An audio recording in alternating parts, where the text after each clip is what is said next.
child abuse and neglect, other types of family violence. Think of things that happen in chaos.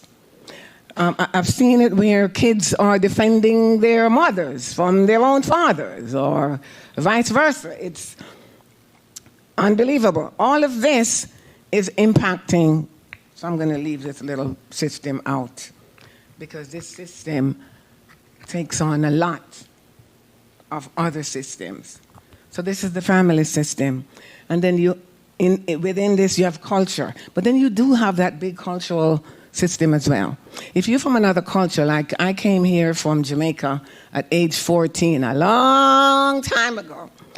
I tell my students that I've never gotten rid of my accent, and it wasn't because I didn't try. I tried. Why do you think I tried? The nail that sticks out gets hammered. Have you ever heard that? I didn't want to be the nail that stuck out, because I was bullied. I'm in study period, they take off my little cap and they're tossing it around, and I'm bullied. So if you come from another culture and then you have to assimilate in another culture, it makes your life even 10 times harder. Then your parents don't understand. The teachers don't understand. Back then, they didn't talk about culture. Back then, it's your race and that's it. Despite the fact that I looked like the other kids, we had nothing in common. I was in Brooklyn, New York. Any New Yorkers? So we had nothing in common. But I had to learn to fit in, and it wasn't easy. So we're talking about cultures, right? And your neighborhood, all of that. And school systems, work, right? School, work, all of that. And here you are being impacted by all these different systems, and you're expected to not have any mental health problems? Come on. That's impossible. That's impossible. So anyone says anything, you can always say, it's not my fault.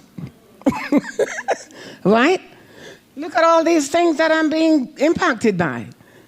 And I'm not telling you what's going on with each one. You know what's going on with each one, within your family, within your community, within your job, within your own. Now you have created your own family, within your family of procreation. Can I have the family of origin and one of procreation. Can I add something to what you're talking right now? As a pastor, for 35 years, my biggest problem with what you're saying right there has been getting the professionals in church to admit that. Because, some poor little person who doesn't have much, it's okay for them to accept that they have a problem. Yes. Okay? It's part of the mask. But the educated professional people in church that I see the characteristics of problems, they do not want to admit that they have these mental issues. Well, maybe somebody who comes in off the streets, is very easy for them to admit they have a problem, and they're okay with that. But I, as a pastor, have found where the educated professional in the church have the biggest problem in admitting that they have a problem. Well, it's hard to admit that. I'm supposed to be a PhD. I'm not supposed to have any problems. It's for the poor people. Right. I'll tell you, when I was collecting data for my study on violence among couples, the people in the churches that I went, oh no, you need to go to like Lauderhill or people where you'll find people who have those problems. So we call that denial. They know they're denying. But guess what? They can seek services in places where the poor person can't. So you don't really have to know. Right? You can go see a private psychiatrist. No one has to know. But you have to wear that. But you can't really blame them. Society expects that. Within my own family, people will ask, for help, and I will say something that means, what about me? And they're like, well, you're the therapist, so why can't I have a problem?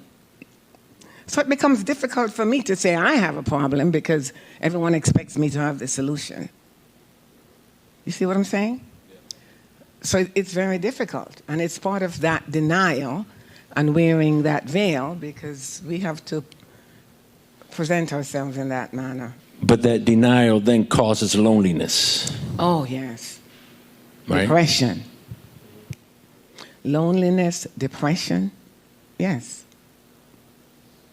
It's like being, along my journey, I was also an executive director of a major mental health organization in New York.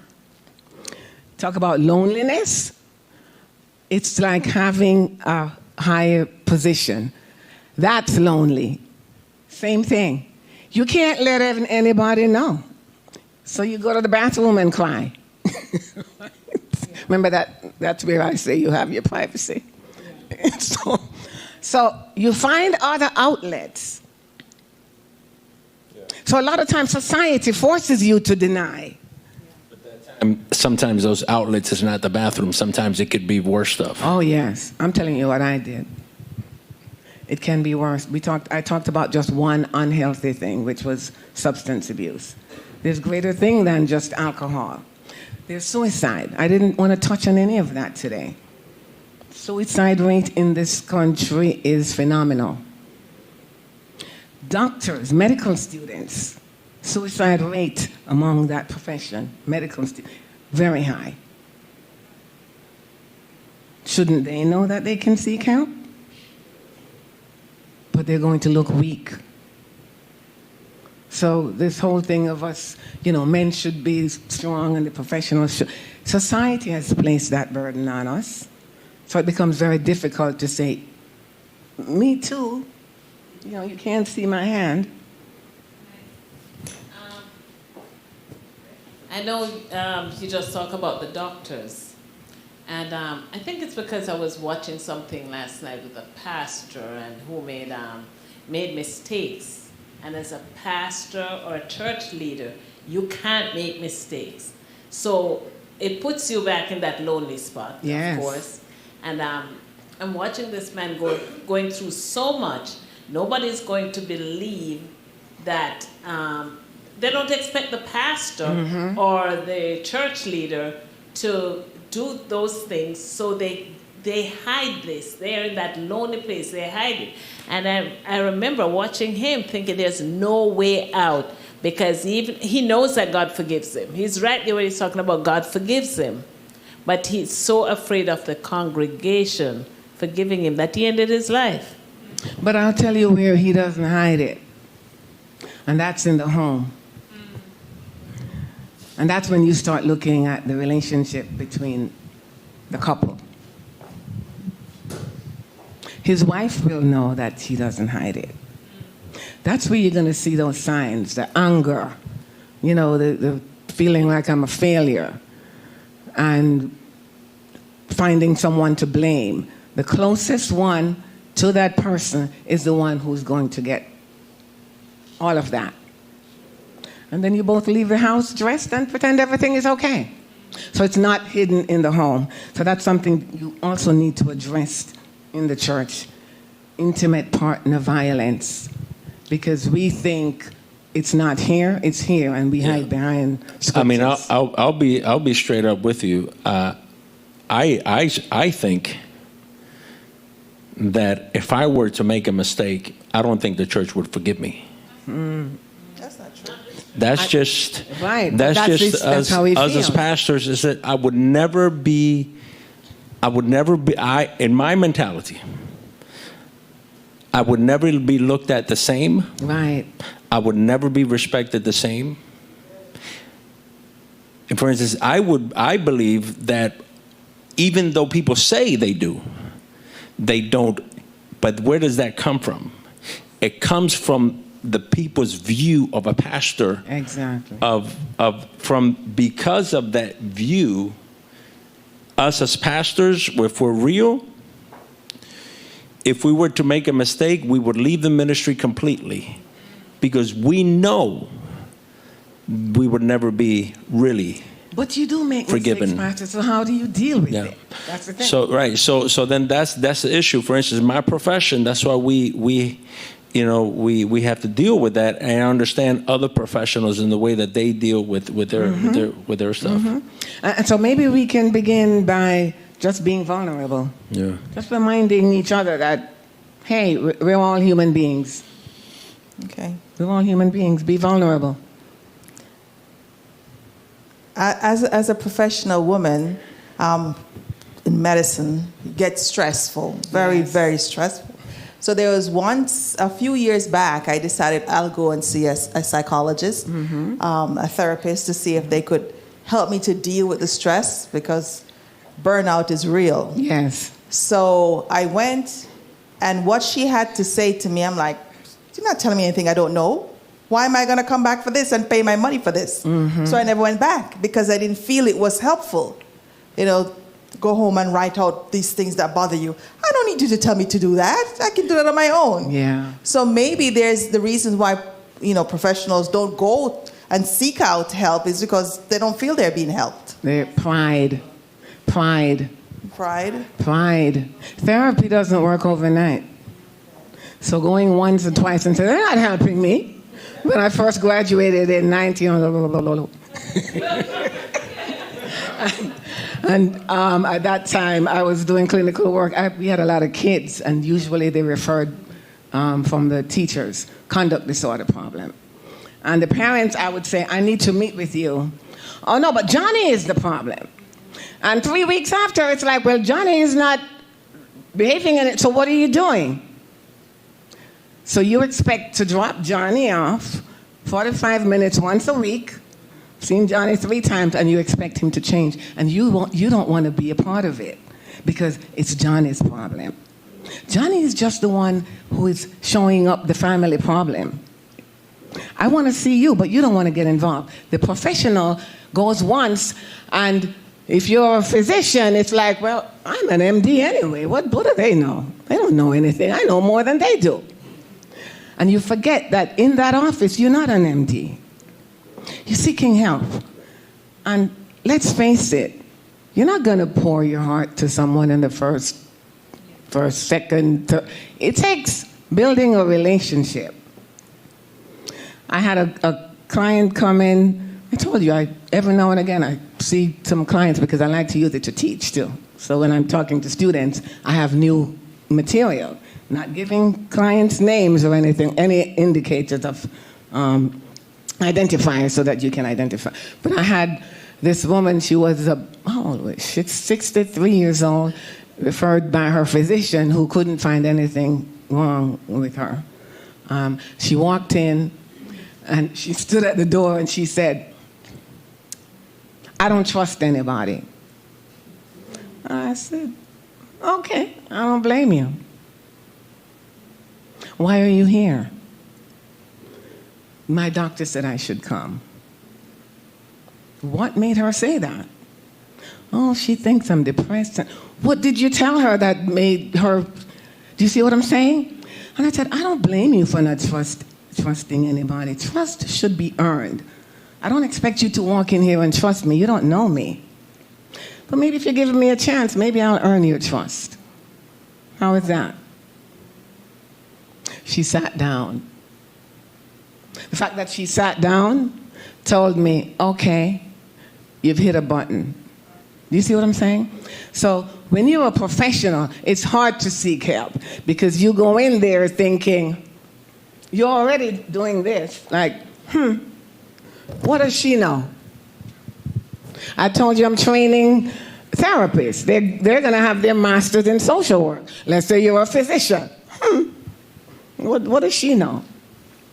When I graduated, no, I didn't. I was in doing my master's. This was in NYU. I went to NYU in New York, and you have to do your clinical placements. And in my placement, there was a 14-year-old girl. I was placed in a hospital. That's where I was. My first year placement, running case management, and there was a 14-year-old girl came in pregnant. Actually, she was delivering a baby. And now me, the social work intern, is supposed to call her dad and tell her, congratulations, you're a grandpa. Dad didn't even know she was pregnant. So at that time, and I looked like, I was early 20s, looked more like the 14-year-old. And then I called Dad. He came in and he said, you are the social worker? You know, you're older than my daughter. What can you tell me? Do you see what can you tell me? I said, maybe we can work on something together. You know your daughter, I know the resources. Why don't we work together and see how we can best help you and your daughter? So validate him. You know, let him know you have a lot of knowledge. You're right, I don't, but I have some knowledge that you need. So therapy takes building relationships. If you go in there the first time expecting a cure, especially if you're already thinking you don't need it, you're going in there with the mindset that they can't do anything for me. Well, I don't need to keep any journal every day, and I don't need to do any of that. If you go in with that mindset. So that's why I say therapy. When you refer someone, I always want to know who referred you. And if someone is pushing them to go, it's not going to work. Until you really feel that you need it, it's not going to work. You fake it to make it. That's what you'll hear. I'm going to fake it to make it. It's like teaching undergrads and grads. I don't teach undergraduates because their parents send them to school. So they are hard to teach. Graduate school, you chose to be there. You see what I'm saying? You choose to go, so it's much easier. It's like therapy. You choose to go, you're going to open your heart. Okay, let me hear what he or she has to say. I really need this. But if you're going because someone else told you you have to go, or you're thinking, I'm better than them, no, it's not going to work. So it's the mindset. Remember what I said about self-talk? What you tell yourself also is really important. So don't go there thinking you're the PhD or the MD, or just go in there thinking, I need help. I need help. Whatever help I can get, I need help. If I go to this one and I don't like their approach, let me try another one. Maybe that one's approach didn't work. I'm seeing a young lady right now. She was seeing a therapist, and she had a lot of issues with race. And she had a white therapist, and she felt the therapist didn't understand me. I said, well, what makes you think because I am black I'm going to understand you? I like to do that because I want to know what the client is saying. Well, we've already had a few sessions, and I know you understand what I'm talking about because of the questions you ask me, because of the approach. I can see that you have an understanding because you can identify with some of what I'm talking about. So does it mean that's going to work? Sometimes it's best not to work with someone from your own, and you can find a good relationship there. You have to really test it to see who am I in sync with? That's therapy. You have to have relationship. So that's why when managed care came about and they're telling you have 3 sessions, you can't even build a relationship in 3 sessions. I'm talking about 45 minutes. Do you think someone is going to spill their guts to you in 45 minutes, 3 weeks? No. And why should they? I wouldn't. I would not. So therapy is personal. But what I can say is the young people are seeking it out. They're telling each other, oh, my therapist says. I know that from my kids. My daughters. My daughter is a physician, too. She says, Mom, all my friends have therapists. I said, they do?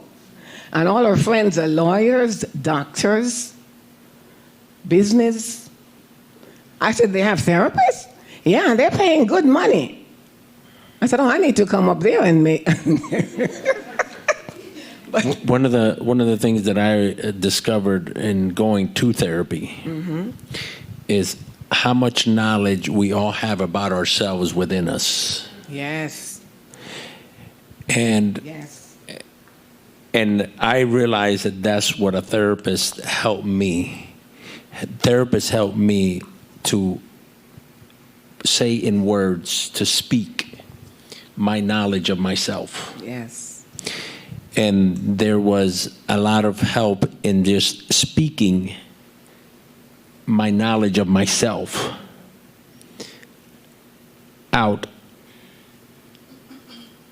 and not having somebody shoot me for it. Yes. Because the therapist allows you to get to those aha moments. Oh, wow. I never thought about that. So, and the issue is where sometimes people may go to a therapist in the same way that they go to a doctor, where the doctor is going to give them a pill for the solution, and a therapist doesn't work that way. Right.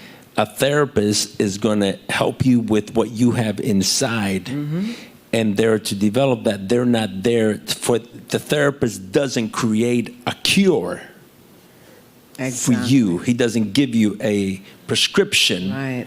There, a therapist will help you know about yourself and will help you heal yourself Exactly. with your own knowledge. Exactly. I mean, that's what I've learned in therapy. Exactly. And the problem is that if you go to a therapist, you know, and you say, this guy is going to tell me something I didn't know, he's going to tell me something out of this world, and I'm going to come out of here and now I'm going to become a new person. I think that is the issue, and which is completely different than what a doctor does when he gives you a pill. Here you go, here's your prescription, go and you're going to feel better.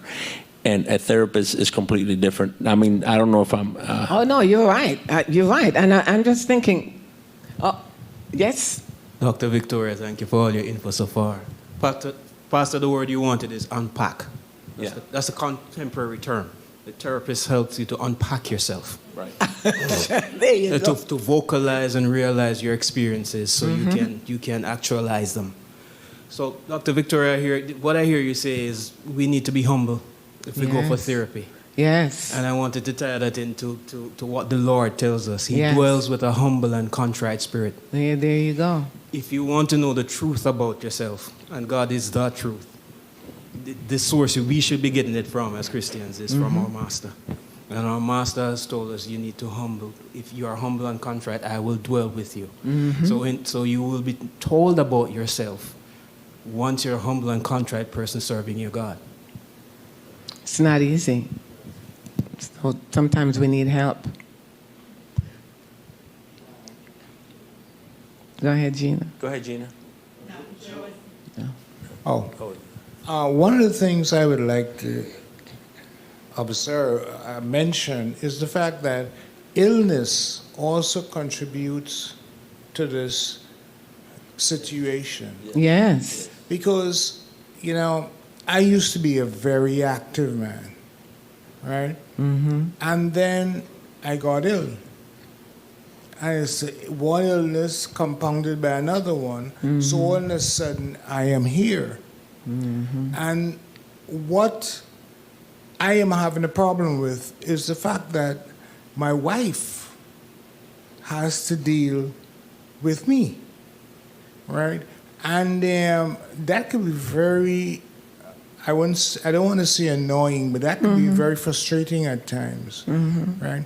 Because I find myself, and what I have to do is when I find myself making unreasonable demands, I have to back up and say, wait a second, I can't do this, right? So you have to be doing self-talk all the time, Yeah.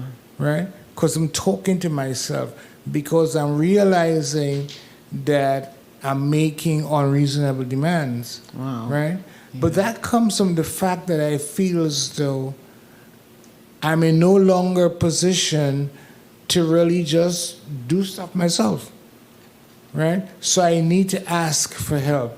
And from my background, I'm a Trinidadian, all right? From my background, you don't ask for help. Right. You know, you go out there and you do what you have to do. And I've always lived my life like that. But all of a sudden, You can no longer do it. I can no longer do it. And that could be very frustrating. Yeah, but you know what?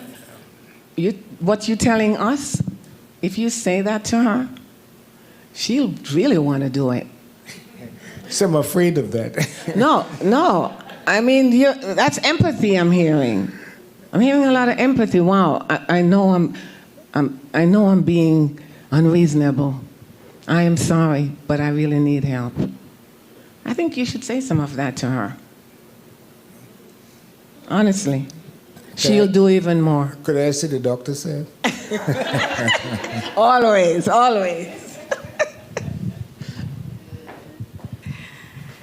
First, I want to say thank you so much, Doctor, for taking your time to bless us this morning and even this time. I think we're all in therapy right now, I must say, for those of us that I said, did you feel like you're in therapy, like you're speaking your mind? Therapy. So what I've realized, even from this morning when you're speaking and even now, I think I told my husband a little while back, in regard to our children, there is something that I regret now that my kids are much older. I have 26, 24, and 19. When, first of all, as a Caribbean woman as well, I came in the country at 14, so I was already built and made up, and everything in me is all Haitian. Right. So there are certain things you don't believe in. It's like get up and get it done. And I think because of that kind of backbones, I didn't have my father also. But I noticed that it didn't impact me so much. And I always accredited to my parents on how they did it, and never heard anything bad about my father, so it didn't create any perception like evil intent toward my father, nothing. And I became an adult and gave everything space. I can't tell on the surface. I'm sure there's somewhere, any broken mirror, if you put it back together, you're still gonna see the broken part of it. So I'm sure there's some type of it in me. But one thing that I noticed when, because of how things were done for me, I feel like I have it together more than some people who probably had it worse than me. It created something when I started raising my children by myself. What I regretted was and I think it's the suggestion I probably would make to anyone who have young children who are in the position that I was in as a single mom, is to really get our children in therapy. Don't wait until they have a problem, because the broken glass, the broken vessel needs to go in reconstruction. And I think if I had done that, some of the traits and things that I see in my boys now, I may not see it in my relationship with them during the time I was raising them. I saw a lot of those things as, that's what kids do, which are true. Some of it is. Now that they're in relationship, I can see the trace of certain things being manifested. I see some of them, it's like, I don't want to make the mistake my father made. I don't want to be my kid. They have children. I don't want my kid to be raised by a single parent. So whether the relationship is very bad for them, they'll stay in it just for that. So it affects each person differently. So I'm wondering to myself how much difference it would have made if I grew up with an understanding when I became a single parent, when I saw a certain little sign, or just prepare them for a better future than to let it just take its course. Because I feel like when you wait for something to take its course, you're taking a higher chance of it not turning out right. And then the other thing is, as a single parent, you start to think of yourself, you over compensate and you try so hard, even you yourself now, you come out with your own issues, your confidence and everything, and no matter how much somebody's telling you, no, kids are kids, they would do that. In the back of your mind, you know, you feel like you have so much to do with it. Is it the decision that I've made? So you have your ups and downs. Hold on. If someone came to you with all these problems, you would be compassionate towards them. Well, that's what I learned when we started doing things with our kids, which is why I told my husband Right. this. When we started having children, we had a program at the previous church where the pastor funded, and we had over 35 kids. We were feeding after church and everything. And we gave them a platform, and we heard those kids talking about they were raped. Some of them went through different things, and I remember going to bed crying. And then one day I told him, I said, how many times have I had compassion over my children, understanding that they too have issues like that. They have things that have affected them, that I even care to listen to them and not dismiss it as, you just spoil, you have so much, I've done so much for you, I've done X, Y, and Z. So compassion was there. Compassion for you. I want you to have some compassion for yourself. You did the best you could. The fact that you're asking these questions mean that you already have the answers. Have some self-compassion. You'd be compassionate to your neighbor. You can't be perfect. And let's face it, in a lot of our cultures, you can't air your dirty laundry, right? No. We're not taught to air our dirty laundry. So you're not taught to share and to expose what's going on within the family. I showed you the cultural system. That's the culture. That's deep. You're not taught to air your dirty laundry. And when you do, who knows what's going to happen? So have some self-compassion. It's okay to say to the kids, wow, I'm realizing that I wish I had known this. Yeah. You see what I'm saying? I wish I had known this. And let them, it's okay. You're a human being. I want to go back to the idea of going to a therapist. And Vernon brought something to mind when he talked about the word unpack. So when you go to a therapist, think of it this way. When you walk into that office, that therapist knows nothing about you. So how can you expect a solution from that therapist when that therapist knows nothing about you? So the first 4 or 5 sessions are going to be methods that the therapist uses to know about you. Exactly. So that that therapist can help you. So imagine yourself, as Vernon helped me to see this, imagine yourself coming into the therapist and you have a chain on your leg, but that chain is tied to a suitcase. Now, you don't know about the suitcase because you've been dragging it around so long, you think it's part of you. Okay? And you drag in that suitcase. You know a little bit about what's in that suitcase, but not everything because you haven't opened it in such a long time. Now, the therapist knows nothing about what's in that suitcase. Right, but she knows it's there. That's why you're there. Okay. Now, that therapist, remember, his first sessions are just to get you to try to open that suitcase because he or she doesn't know what's in that suitcase. Only you know a little bit because you haven't opened it in 10 years. So the therapist is going to spend the first few sessions, which you may think are a waste of time. He or she doesn't know anything about you. So when he asks you to do this or do this or do that, it's because he's trying to learn about you to try to help you. So you have to open up that suitcase. And then you start pulling out that dirty laundry.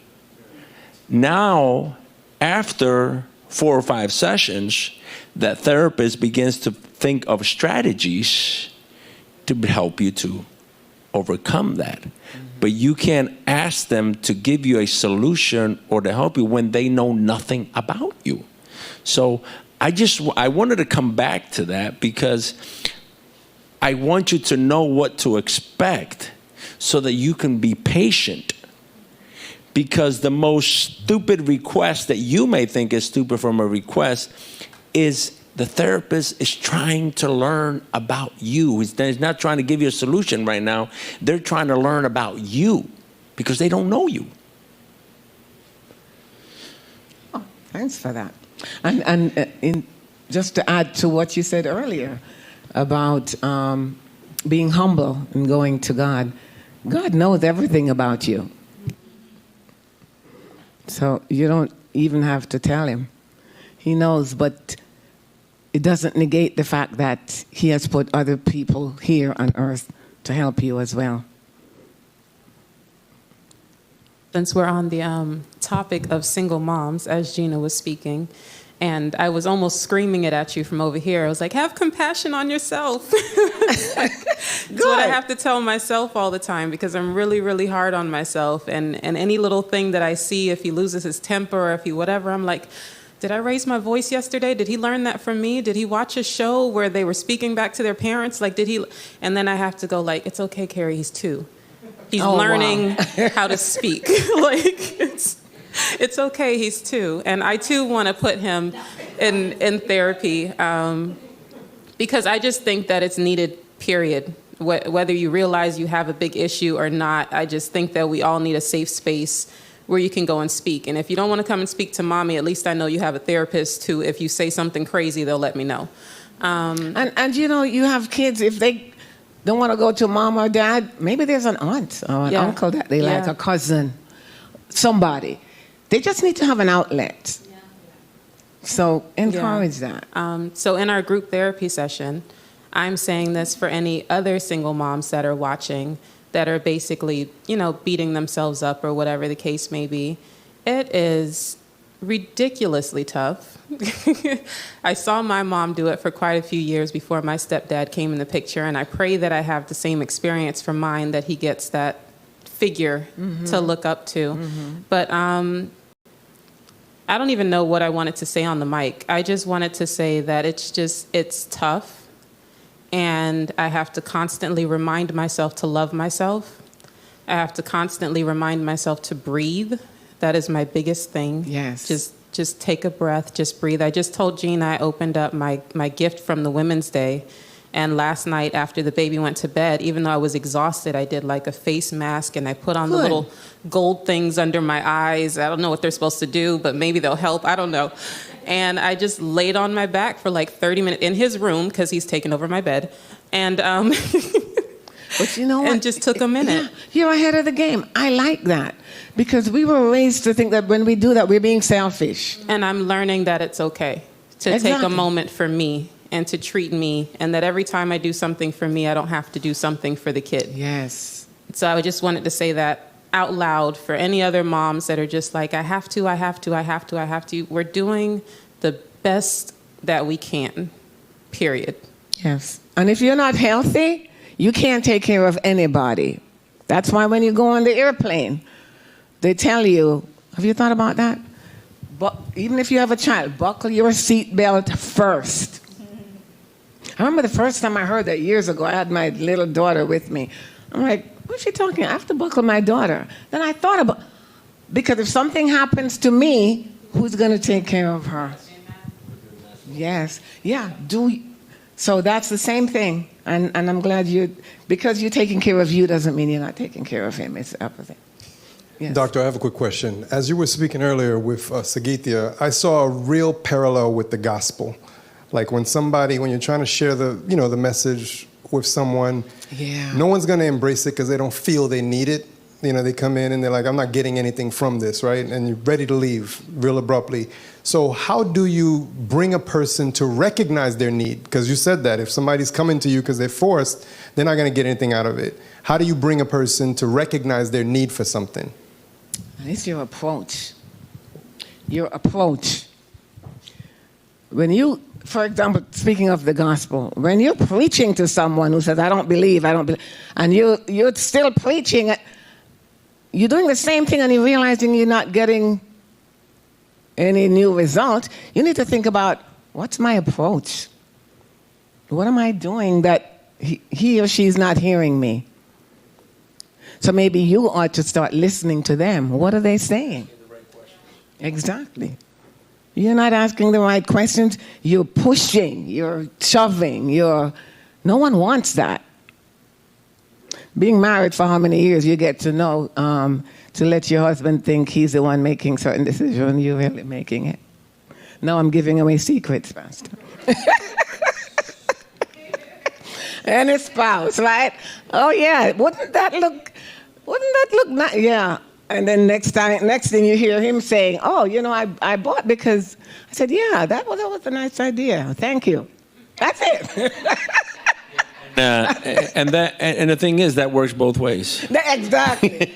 And that's how it should be. Yeah. Talking of relationships, because we have them, and marriages, I heard a lot about marriages. And one of the things, I see a couple of couples. Right now, it's about two, really, couple of couples. And relationships, it's really how you talk to each other. How do you talk to each other? And wanting to give 50% because you're watching to see if he or she is going to do. I'm here to tell you, give 100%. Don't say, but, no. When your partner sees that you are giving 100%, he or she's going to buckle up. So, don't watch and come up with a formula. Oh, I do this, but I know. Just do it. And if you still think it's not, then talk to your therapist. But do not stop. I've seen women, okay, I'm not cooking dinner because he made me this. That's not good. You still have to eat. Why are you going to punish? If that's how you're going to punish, that's not going to work. Find a time to talk. If it's too heated in the moment, schedule it. Schedule a time to talk. Speak to each other with respect, the way you want to be spoken to. I hear these young couples nowadays, Pastor, the way they talk to each other, every other word is a curse word. And it's normal. I said, that's not respect. Oh, but that's how we talk. I said, they learned it somewhere. They learned it somewhere. I said, well, you can create your own trajectory. You can leave that. Start your own thing. If you want that person to respect you, then you need to show respect for yourself. And let that person know where to draw the line. There's a boundary. I will not tolerate this, period. No matter how much you love. I will not tolerate this.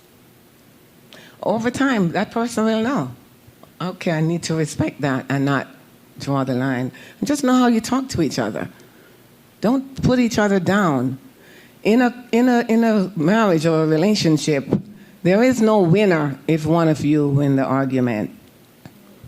You have to win it together, meaning compromise. So when you think you won, trust me, there's something seething underneath that's going to come back to bite you. No. Compromise. There is no winner. Remember that. When your point is the only one that's accepted, it's going to come back to haunt you. I just wanted to share a couple lines of thought. It's funny, on the way here this morning, the thought came to me about... Now? Yeah, okay.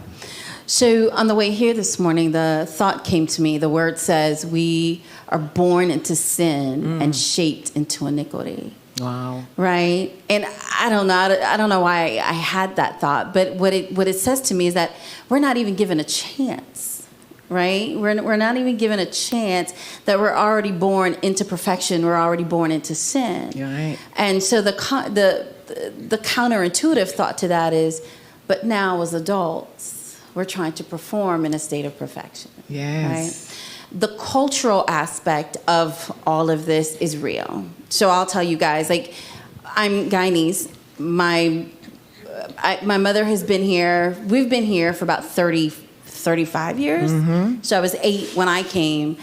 But if you talk, if you encounter my parents, you meet my parents, it's as if they just left Guyana yesterday. Yeah. Right? So they've held on culturally, or they just kind of stopped at some point. But it's interesting as my sisters and I have aged and we've gotten older, we naturally want to know, right?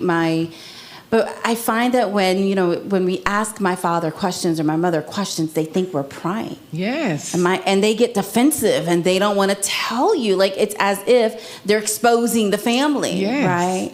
So for me, I find myself, I'm here, but I'm looking ahead here to my son. So I'm caught in the middle. So I will tell you guys that thing where the Bible says, bind up and break every generational curses. I'm in the middle, and I promise you I'm in the fight of my life because I refuse to pass those things on down to my son. So I find myself telling my son, listen, even if you don't want to talk to me, please find someone else to talk to. Therapy is normal. A friend of mine says, if your body aches or something's wrong with you, the car's wrong or something, you're going to go get help for it. You're going to go. So I'm glad in a regard that COVID has kind of brought out the awareness of mental health because I think it's something that needs to be normalized, right? It doesn't make you a crazy person. It doesn't make you a weak person. It takes courage to be vulnerable, and I think that's the hardest part. Exactly. But if we can get past that, our young generation's getting help, and good for them, right? Yeah. So getting past that begins with us. What you're doing with your son by saying, this is what it's okay to go there. You're already doing it. You're setting that stage. So by the time he has his kids, that's what he knows. My mom said this. My dad said this. So we're going to change that. But culture is a heck of a thing. So your parents are Guyanese, and they're still Guyanese. You may be Guyanese American. That's different. Do you see what I'm saying? You are Guyanese American. Your parents are still Guyanese living in America. That acculturation process never really got beyond a certain point.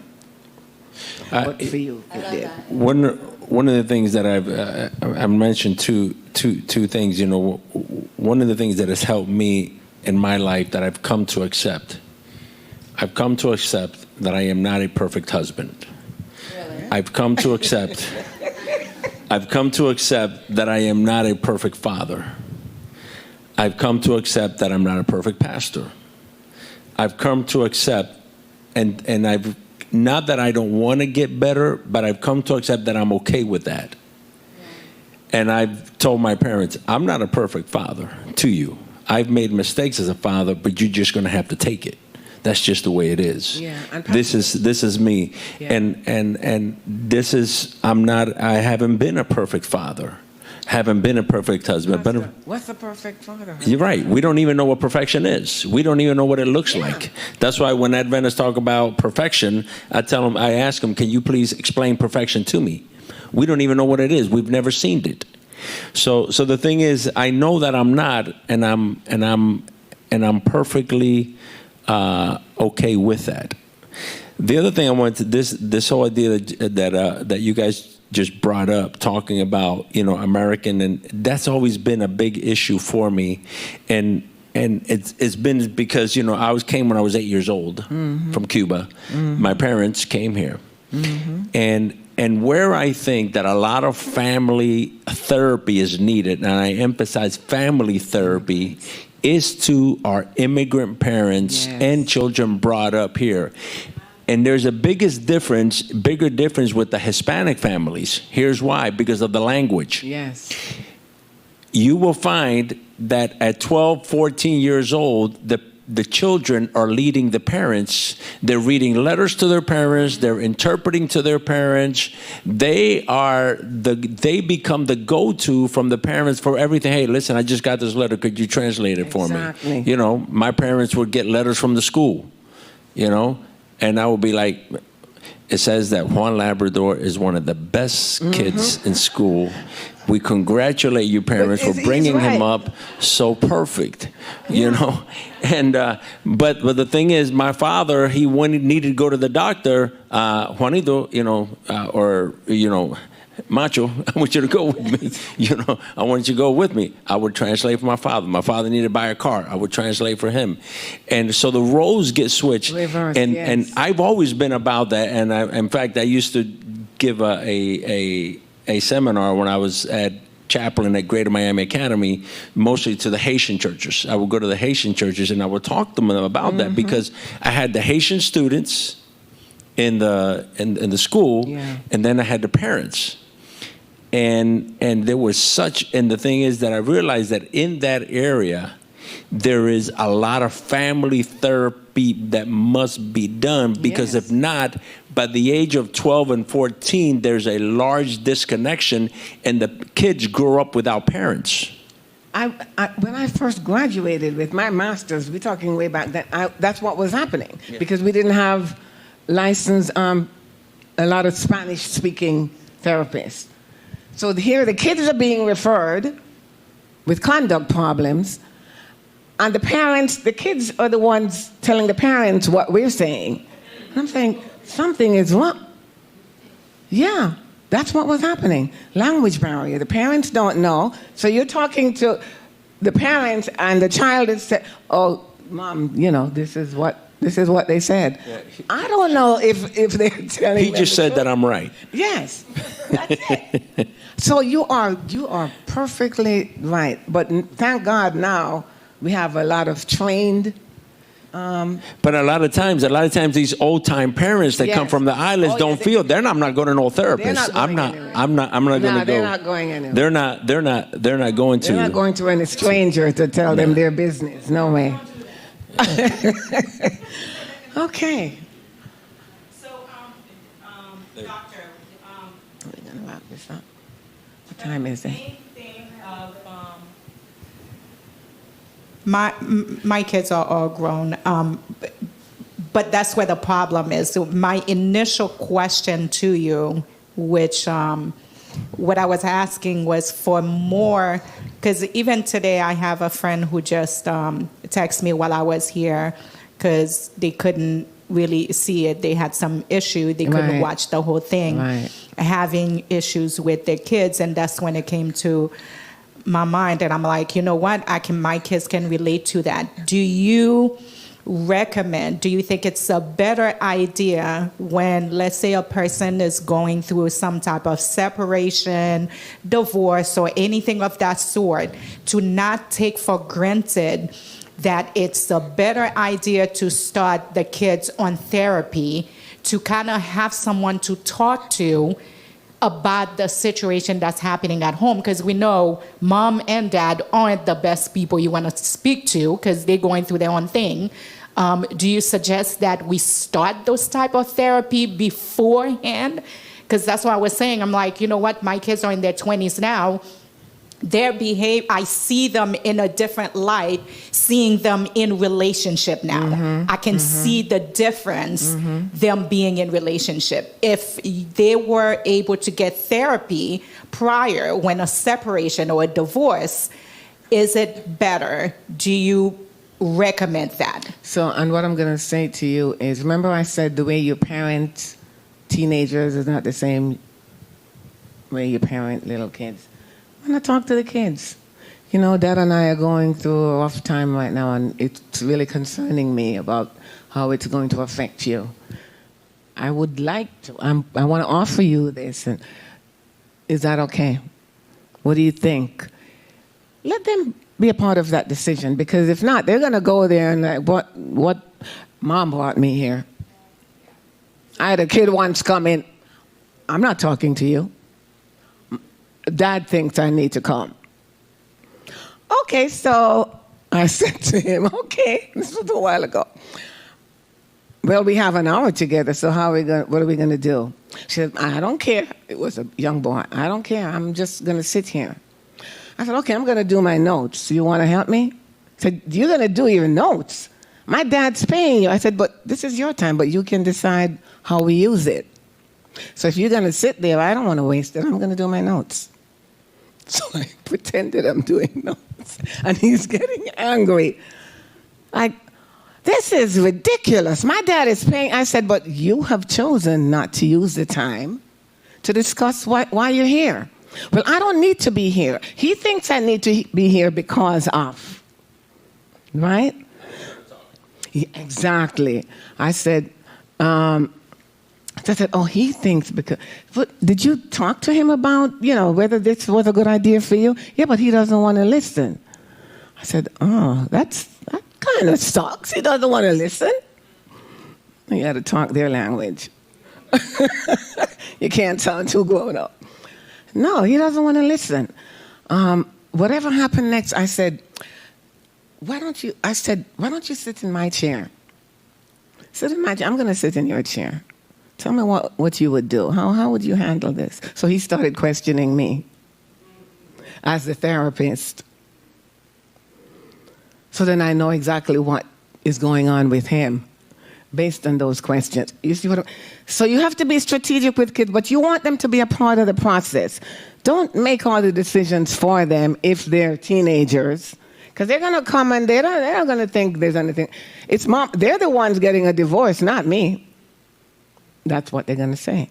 But if you open it and say, I am really concerned about you. Remember you talked about, I'm talking about approaches here. So it's how do you approach?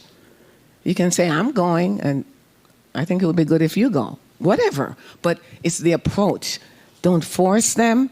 Offer it. Let them know it's still an option. Well, now I don't want it. Why don't you think about it?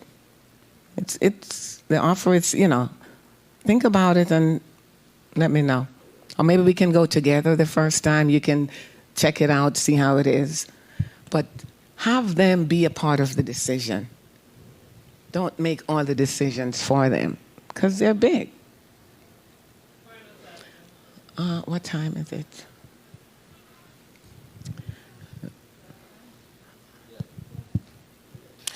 So I just wanted to bring up an experience that I had with the last therapist that I went to. I went to her because she specialized in PTSD. And, the first day, she gave me the test to see how I, range. And apparently it was like way up there. Mm-hmm. And I think I may have done maybe 3 or 4 sessions with her. Mm-hmm. And she would always try to have me visualize, close my eyes and visualize this, that, and the other. But I could never visualize anything. And I started to feel like I may need to start making up stuff to feel like, I'm making some progress. But I really wasn't seeing what she was trying to communicate to me. And every response I would give her, which was my actual response to closing my eyes and trying to visualize, she came to the conclusion that she couldn't help me. She said that I think based on what you've told me and the responses that you've been giving me, you may be better off with a Christian therapist. And she gave me some recommendations. But what I found, and I never end up going to any of them because they're not on insurance, neither was she, but it's so expensive. You can't go once a week, twice a week for therapy when they're charging you $150 an hour or whatever the cost is. And I always wondered why, one, it's so hard to find a Christian therapist, because you don't want people giving you all this hocus pocus stuff and then you go home and then you're like, drowning in your childhood traumas and then you're just laying up in a place just stressing out, So I just wanted somebody to just, from a biblical perspective as well as a clinical perspective, help me to get through the stuff that is causing the trauma that I have. So it's not a bad thing for a therapist to say, I think I'm not the best fit for you. I think you should appreciate that. That she doesn't continue to take your money knowing she's not the best fit. What you needed to do was take that next step. You said she gave you a list, but you didn't go. I didn't go because they weren't on insurance and they were expensive. Right. So, and that's part of the problem. When I talk about systems, we really need to address the macro system level, because the access to mental health services It's Can- just very limited. Can I And can I that's throw? part of the I like to throw in here what something most of my board and people here have always known that is my dream. My dream has always been to have the church to have a counseling center that we can get grants for, but of course we need like somebody that can overlook this, Definitely. right? we need like a because I think you do, Pastor. because I can find the volunteers who will volunteer hours that they need, but these volunteers need like somebody over, that can do that.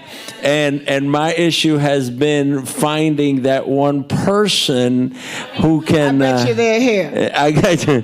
Who can overlook that because here's the problem that I found. I do a lot of free pastoral counseling. I'm not a professional like you. I do it for free here with people from the community. I have people from the community come. And the thing is, I see so many marriages that could be saved, but so many marriages can't go because they can't afford it to go.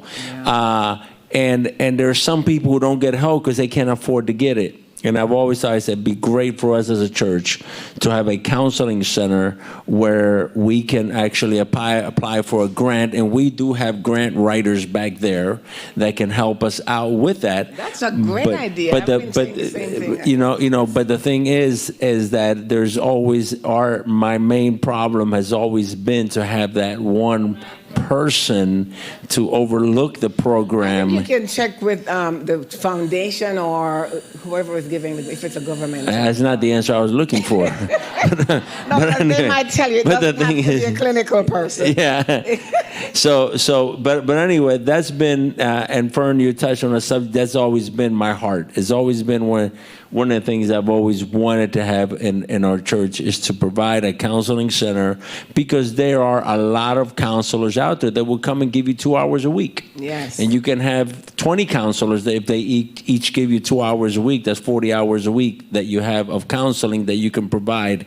And even you can have interns. And you can have, that's right. That's where I'm going. But the interns need somebody to be there. So the thing is, that is, believe me, we've looked a lot into it, and right before the pandemic started, we were just about ready to start a program. And we were ready to start with the 12-step. We're gonna start with little things like that so that we can show a record that what we're doing to be able to get a grant. Exactly. To be able You've got it down. To be able to do that, and that's always been part of what I wanted to provide as a church to the community, not just to the church, but to the community, because there's a lot of people just can't afford it.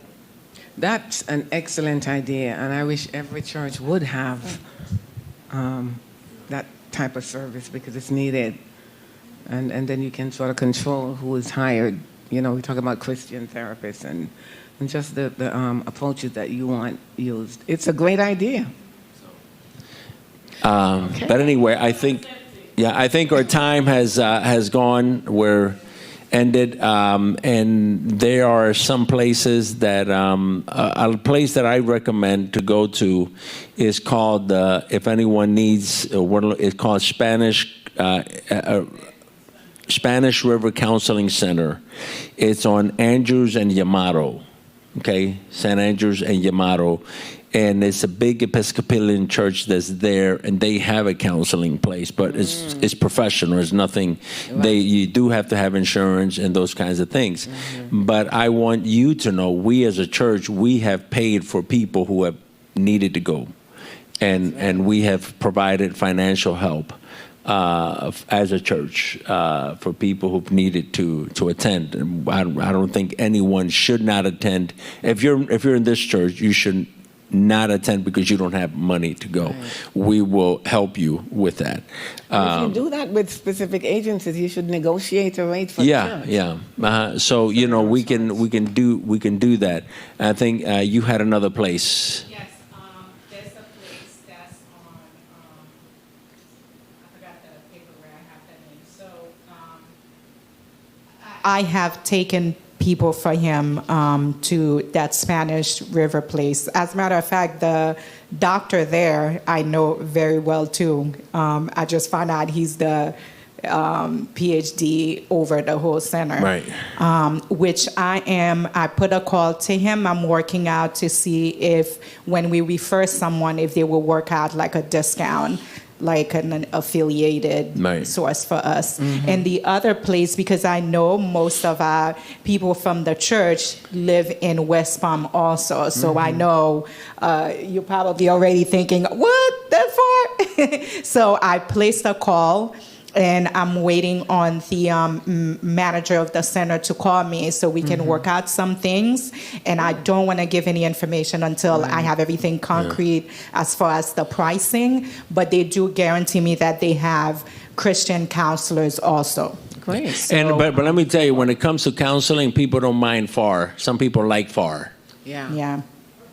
No one will know them. Yeah, some people. Yeah, some people like far. Some, a lot of people don't want to drive down the street, and the counselor is right down the street. They don't want to run into them at Publix. They don't want to run into them. So when it talks about the counselor doesn't really want to run into them either. Right, the counselor. Because then you don't want to say hi. Yeah. So So when it comes to counseling and therapy, a lot of people don't mind far. Yeah. So we're working on a second option as well for Closer. So we'll bring that, and once we have everything in place, we'll let you know. But right now we are using the Spanish River, so that's also an option for now. Thank you. All right. Thank you, Doctor. Thank you all very much. Thank you for being here with us, and we can shut it down. You guys online, thank you for joining us, and we hope this has been helpful.